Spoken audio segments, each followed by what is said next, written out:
Thank you. Thank you. Tell me first of all about the last 24, 48 hours, what that madness was like for you. I think I had a bit of a preparation. I think I spoke to the manager on Thursday before the game and before we prepped for a derby, and I had a positive chat with him. I think it was best, after the intended the extent of the injury, being out for 9 months, it was best for me to chase regular football. It was best for my career, my club career, and my international career. And I had a positive conversation. Listen, he wanted me there. He thought I can offer something, but I needed to play as much minutes as possible. And we had a discussion, and it was best for me to find football. So I had a bit of a prep. Yes, going to clubs. I was fortunate. I'm fortunate in my position that I have a bit of a reputation, so I had some options. And Sheffield United came in. It was an easy decision for me because I've lived there for 4 years. I kind of know about what the club is about and stuff like the ethos. So it was just a long day in terms of doing medical and stuff. But I had a heads up going into before I came into camp. Do you think the arrival of Casey McAdoo to Ipswich had an effect on your thinking in terms of game time? No, I think like when Casey actually came through the door, I thought it was a good signing for the club. I knew that 46 games in Championship plus Cup, we're going to need help. And Casey coming in, it was a good signing. But I listen, I've always wanted to play games. Selfish of me, I don't like rationing my minutes, and I think it would put my career in a better position. I wanted to develop. I want to focus on myself, and I think it wasn't just about Casey. Whoever came in, regardless, I spoke to the manager, and I just wanted to get a gauge of where he sees things, and I just wasn't happy not playing as much minutes, especially being out for so long, and I didn't want to lose this opportunity to be here. How international football means so much to me and my family. So I think it was best for maybe myself, maybe Casey. I don't want to put you know him in a difficult position where both wingers are competing against each other, rationing minutes, and then none of us are ready for her. So it's best I go and find football, play regular. Casey play regularly, so strengthen the squad for international. So that's what I was looking at. But you are fighting for a position maybe in the Ireland team. Yeah, everyone's always fighting. I'm very grateful to be here. We left up some really good players. Festi's not here. Malombi's not here. Some very good players that missed out because maybe I got a seat in the team. So I've sacrificed a lot to be here. I was diligent with my rehab. I had a really good preseason. I even played minutes. So um, I did what I could to be, and even that I'm here, the training session was intense today. Nothing's guaranteed. No one is promised anything in this life. No one's promised anything in this team. So you still have to prove yourself. I come in here every time as if it's my first camp. So I still have to prove myself to the manager.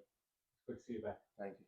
Daniel, thanks. Chiedozie, how disruptive has all that been? I suppose it's so much going on in terms of your move, and now you're coming in for arguably the biggest game we're going to have, certainly in the group. Try to focus on that. It must be an awful lot going on. No, I think being out injured for 9 months is I've seen life in a different perspective now. I think I'm more focused on the right things in life. I think at Thursday, as soon as I knew, I'm fortunate I had good people around me. My agent, we organised it. Apart from the long day, it's forgotten about. It's sorted now. Training today, all I was focusing on is trying to make sure that I put myself in a good position come Saturday. So as disruptive as it looks from the outside, yeah, I promise you, it's not affecting me. It's forgotten about. I'm just happy that it's boxed off now. I'm not worrying about it. I have people at home, my partner doing a lot of stuff for me. So I'm just locked in here and just focusing on Saturday. You used the word refocused you there, the injury. How does an injury like that, I suppose, change you as a player? First of all, you appreciate life for what it is. Listen, when my Achilles ruptured, I always want to know the answer. I spent a lot of hours trying to get to know my body. So you appreciate a lot of things in life. There's some things you can't control. And you learn, well, obviously watching a lot of football for 9 months, you start to understand it a bit more. When you're in it, immersed, it's 100 miles an hour. Maybe the stuff the manager says you don't really understand, but when you're out of it, watching it from the side, it's a really good educational purpose to watch a game and go to the meetings and understand what the manager is. So you see it in a different light. It was like almost not like I was a coach, but I was like, okay, that's what the coach is on about, But when you're in it, when you're tired and you're emotional, you don't get to process all these things. So it was a good time for me to grow. I spent a lot of time watching clips while I was away, watching the team play, and as soon as I came back, I was trying to implement it in my game. You feel a great position now to go and try to tackle and get those jerseys at club and international level weekend again. Yeah, as I said, I know how my days were in rehab, how much homework I did, and I spoke to John Egan, I spoke to Gavin, and they obviously had previous Achilles. Spoke to them about their mistakes that or what they noticed in their journey. So I made sure that I put those things in my rehab early, even though I didn't have those journeys. So that's why I had a very good and smooth and successful rehab. And yeah, I spent hours and in the training, and the kit man would vouch for me. I was leaving there almost 5:30, and I felt sorry for my partner who was at home on her own, but it was for the greater good. And I'm so happy that it's all paying off. I had a wonderful pre-season. My body feels as fit as it's ever been, as strong as ever been. So I'm really excited. Chieo, you worked very hard to get to the Premier League first of Luton, suffered disappointment and relegation. You got to move back, and then the season is effectively taken away from you. How kind of long does it take to stop feeling sorry for yourself, like when you've worked so hard to get to something and it's taken away like that? I'll be honest with you. The first 2-3 weeks, I was very emotional. I think I was more emotional because I felt like I let the club down. I've just been in the club, maybe 3-4 weeks, and working my Achilles. I felt like I wasn't able to give them back for believing in me. You know how my mentality is when people give me a chance. I always want to offer myself for them. So I was a bit emotional, disappointed. Just didn't know why. I just didn't know why, but you get over it. And then I just switched my mentality. A lot of stuff happening while I was injured. My partner and I, we had a child. I have a son. So my perspective in life changed. And I was just dialed in life. So yeah, the first 2 weeks was difficult because I always want to know the answer of why things go wrong, but some things I can't control.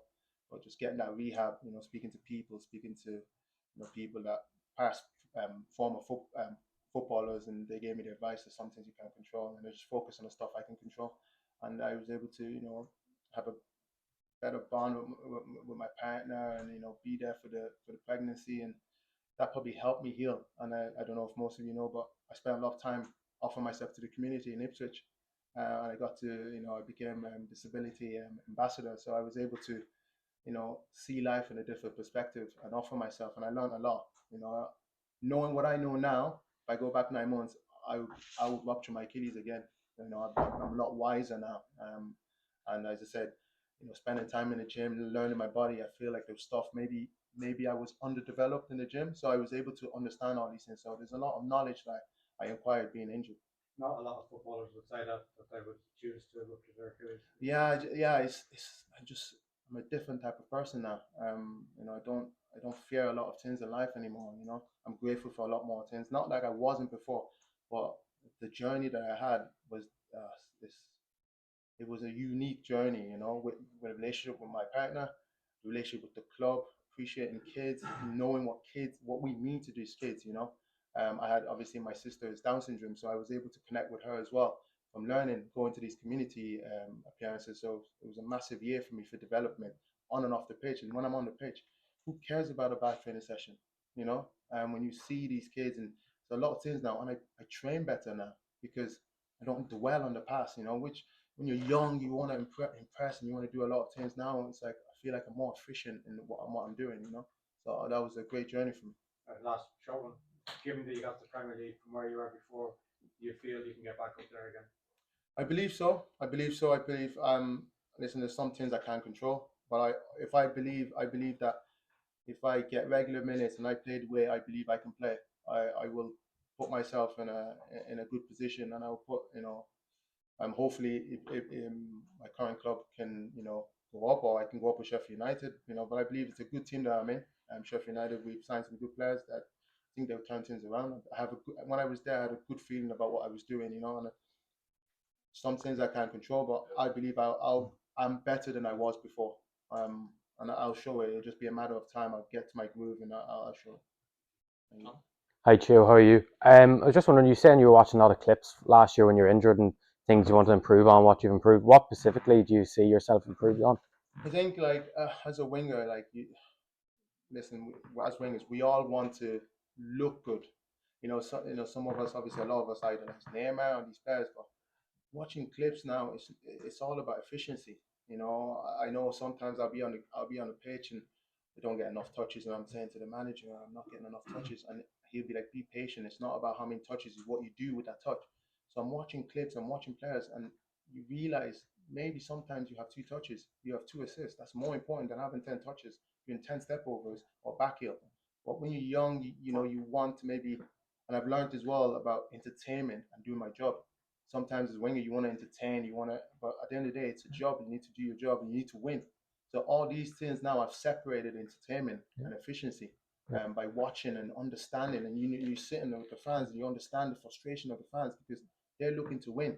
Sometimes you want to like get that applause, but you get the applause when you do the right thing. So all these things, I was rewinding my clips and watching, my teammates and what they're doing, and why is the manager overreacting and stuff. And all these minor details now, if I'm on the pitch, it's not playing for, what is nice. It's now I'm playing for efficiency. As a winger, I need to be more dangerous. I need to make, crosses and stuff. So all these minor details is very important to be the level that you want to be in. And just when you were in the Premier League a couple of years ago, I think it was well known that you were the fastest player, even according to stats and stuff. Have you lost any pace when you look at your GPS numbers now, or is it still the top speed? Is it what it No, was? my top speed is fantastic. When it's actually funny enough because I was worried about that. I was worried, and when I spoke to the specialist, he said that so I was like, oh, I don't have good range in my ankle, and he said no, a stiff ankle is actually perfect for a kind of player that I am. And then when I came back in my rehab in pre-season, I ran at 10.2, and then I ran at 10 meters per second. So at a consistent level. Sometimes, before prior to my injury, I would probably run that maybe once every 2-3 weeks, but of course I was playing more games. So that gave me the confidence that I am where I am and where I want to be. And if I can replicate that week in, week out, I think I'll be a lot more dangerous than I was before. All right, thanks, Joe. Just back to the injury quickly, but you say it was a good learning experience. Initially, in those couple of weeks, though, was there any time where you felt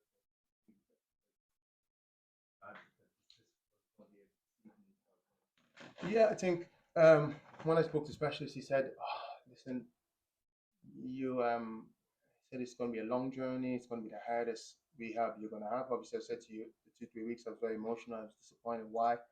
And he said, I may or might not be back for the end of the season. And I done some research about Achilles and the setbacks people have, and most of the time it's when it's rushed. So I calculated and I made a decision myself that I have to accept that this season is gone for me. If I rush this season, maybe I might not be sitting here. I might have gone through setbacks and I'm not back. So I had to. It was a difficult thing for me to accept that maybe the season have to go for the greater good. So as soon as I accepted that, my journey actually went very smoothly. Some players, they believe they can get a couple of games and you risk the future for the present, and I didn't want to do that. I know what was at stake. I spoke to him before, after I got my injury, and I told him like my aim is to put myself in a position to be selected, even if I am or not. So that was my aim. It wasn't worth playing, and even at that level, even if I'm back, I'm not going to be up to speed to the Premier League. So you have to accept stuff, and as soon as I accepted the injury, it was the best thing I could have done for myself. just on this window, what would the minimum requirements be? For this camp? Yeah. Well, you know me, I always put pressure on ourselves. I would be going in hoping that everyone has the mentality we want to get 6 points.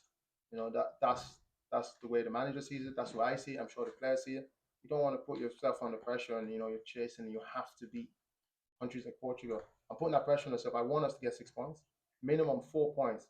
But I don't want to sit here and say I want 4 points because I don't want 4 points. I don't want that. I think we can be hungry if we do the right things, and I think we can beat Armenia. So I think that's what I would hope. The way you guys are training, I'm very confident that we are focused and we're trying to get 6 points.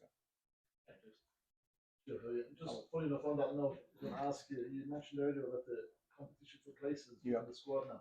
Has that created extra buzz around the squad here this week? And do you think confidence maybe is at the highest level that you've experienced within the Ireland squad? From my experience, every time people come here, people work very hard. Listen, there's competition all the time, no matter who's here. I think the level has gone up. I think we've, we like this forward line. Just trying to think, we got Smodics, myself, we got Mikey Johnson, we got Adam and Evan, like anybody can play. Anybody can play in any position. So like what I saw today, the energy level was very high, and which is good for the manager. You want the manager. If you ask the manager, he probably doesn't know the team. That's a good. That means the boys are training well. You know, you don't want to know. I know this guy's going to play. So I think it's a good culture we've created. People are putting pressure on us. It's funny enough that I sat here and I was, one of the younger players. I'm 28 years old. I'm one of the older players, and I'm telling guys to lock in. You know, it's funny how it changes. People look at me as one of the senior players, and I just try to do the things that the likes of when I was here, Callum Robinson, Jeff Hendrick, these guys were doing for me. So I think I'm very happy what I saw. I'm very happy what I saw. I have a really good feeling about this camp. You mentioned there when you were injured about community work you were doing Yeah. as well. What exactly does that entail? So every player, usually every club, you go and you do tutoring of all ages. Some people do soccer schools, some people do educational purposes. I just happened to do. I went to a training session, and it was with kids with all disabilities.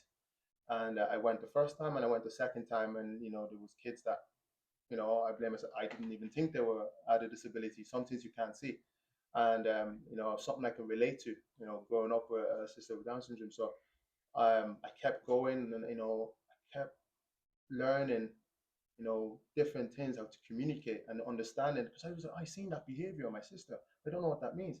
And these kids would tell you what they're experiencing, and I was able to take that home, and understand. Not saying that. Listen, my sister, we grew up with my sister. We fought together. Like, she was, she had a tough life like we did. So it wasn't like she didn't get anything special, which was probably good for her because she was able to feel, what we felt. But when I went to these things, it was amazing the things I was picking up and stuff I've seen before. I've lived at home with, and no, I was, no matter what. I remember one kid came to me and he said, "Chieo, no matter what, you're still one of our favorite." And I almost cried because in my head, I'm just a little kid just coming doing my job, But to us, we mean a lot to them. So it made me like, I have to be the best version of myself because you don't know what lives you're going to change, and me being there for 30 minutes, you see these kids going home and the parents coming to you. So thank you so much. You changed their lives. And I'm just like, I changed their lives. It's only been 30 minutes. So it's so important to offer yourself to community because you don't know whose life you can impact, And now it's really good for me. I'm David. You kind of mentioned your sister now, and has that strengthened your relationship with her and the work that you've done over the last one? Yeah, I always had a good relation with my sister. She calls me every day. But you tend to appreciate a few things. Listen, I see my sister. I was maybe too hard, like, she said something to me, I'll fight back. That's how we had a relationship because she was like part of the family. No matter what, we fight over the remote. But as you get older now, you appreciate what she is. You appreciate what she does for you. She texts me every day. Maybe I wouldn't say take for granted, but I was like, oh, she's texting me. Now, like, that text message I have with her is, obviously she lives with my older sister. My older sister tell me like, oh, she's just been smiling all day, and that makes me happy because I don't know that. I just think, oh, she always says, oh, you're the best footballer in the world, and I would laugh as I'm not, but to her, that's what I am. I'm not just, I'm just a brother, and I'm the best of whatever, So, no, I don't want to get emotional, but it's something that when they say stuff, it really means, like, it means a lot to me, and knowing that I'm impacting her life, I just think, oh, I'm just your brother, but I mean a lot more to her than I think, So it's something. Maybe I don't. Some days I might be like, I'll call her down the week, but every day I call her now, and it changes her life, and I can hear in her tone of voice, and it helps me knowing that I can make a big difference because obviously I offer myself to the community, but I have a sister maybe that looks up to me so much, but maybe I take for granted because she's just my sister. I feel like I just call anytime, but it's really important to reach out to your family, no matter who it is. You never know what you can say to them. Even saying hi to them can change their lives. And obviously I've moved away from Ireland, from Cork, and she just calls me, when am I coming home? I wish I can come home every day, but she just wants to see me, and she just sees me for who I am. So she doesn't know, she doesn't just care. She thinks I'm the best, but she loves me for who I am. It's unconditional love they give you, Yeah, I think so. Obviously, I'd have to organize the community, but they do always come. they do always come. Obviously, we play, and I'm in Dublin, so I spend the next day with them. But I think we're shooting off early the next day. Yeah. So, but I'm very confident she'll be there.